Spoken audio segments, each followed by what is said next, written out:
With Americans driving their cars longer than ever, many people will eventually have to decide to either repair or replace the old clunker. That's your clunker. old, yeah. It doesn't mean husband, does it? It means car.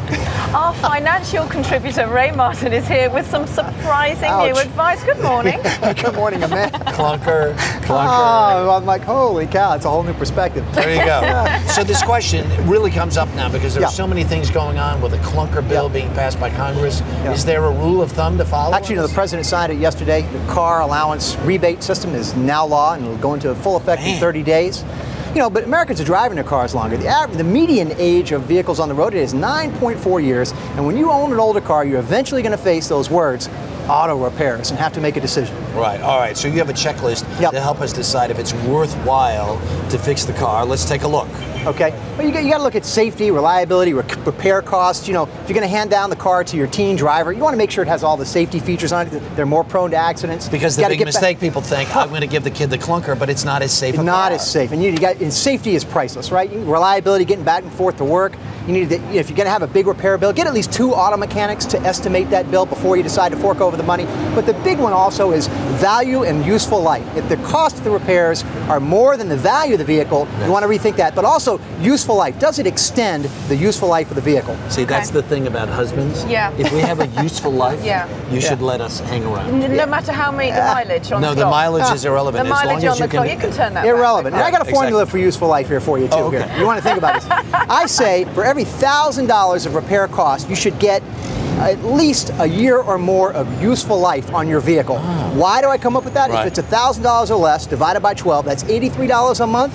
If you can drive a car for a year for $83 a month or more, a year or more, that's low-cost, repair-free driving. That's cheap driving. Do it. I'm not sure this goes on, the husband-car metaphor continues or not, but I just want to ask this, because you always used to say, you know, if you're going to get a new vehicle, really shop for a used or one that's been leased for a couple of years, because they really would fit with a husband. Get one with no baggage. Is that what you're saying?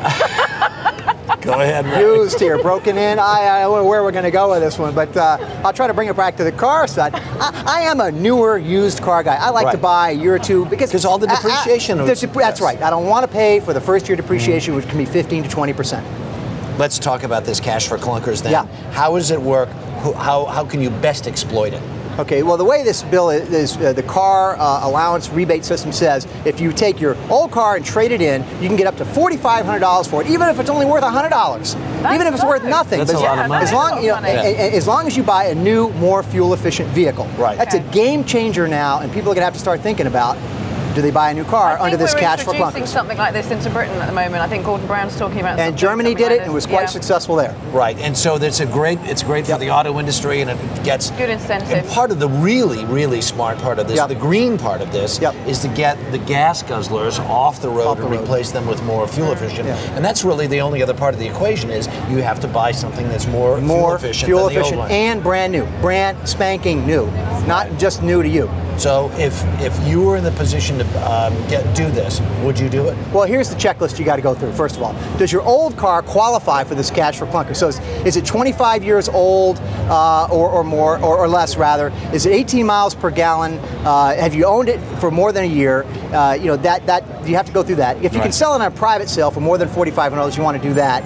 The last thing is, can you really afford a new car loan? You don't want to spend all your emergency fund and get into payments that you can't afford, because the new car you buy, even with cash for clunkers rebate, is going to become an old car with payments. Got it. Ray Martin, as always, thank you very much. Okay. Thank you, Ray Martin. Ready to go?